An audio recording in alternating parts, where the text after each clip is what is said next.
阿狗，你是咧烦恼啥物啊？啊？啥物？你讲你明仔载就要考试啊？要是分袂出花鸡、水鸡，搁有竹鸡啊？不要紧，我有一个最好的方法咯，就是用叫声来分。咱可会当加入动作，就会当愈趣味哦。咱先来为水鸡开始好啊。水鸡叫声就是呱呱呱，咱会当甲手拍开，放伫面的边啊。安尼一只水鸡呱呱呱呱呱呱呱，一只水鸡呱呱呱呱呱呱呱。上尾后，咱甲变成水鸡跳足悬的。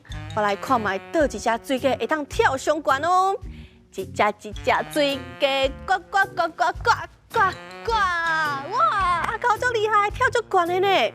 安尼后一来，咱来学火鸡好啊。你敢知火鸡叫声是啥物呢？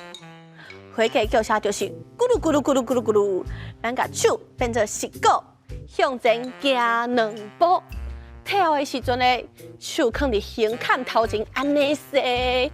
一只火鸡咕噜咕噜咕噜咕噜咕噜咕噜。一只火鸡咕噜咕噜咕噜咕噜咕噜咕噜，哇！阿狗会晓啊！上尾一个上困难就是竹鸡啊，竹鸡啊叫声叫做叽咕乖叽咕乖，我恁来试看卖。摸唔对，阿狗你敢知影竹鸡啊动作要安怎比？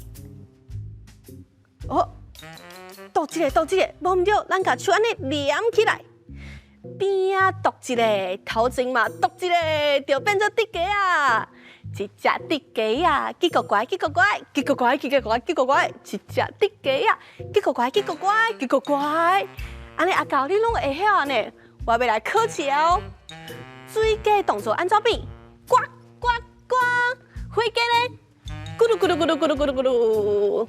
竹鸡啊，叽咕乖，叽咕乖，叽咕乖，摸唔对。安尼小朋友，咱嘛做伙来跳这条歌，做伙变做水鸡、火鸡、竹鸡啊！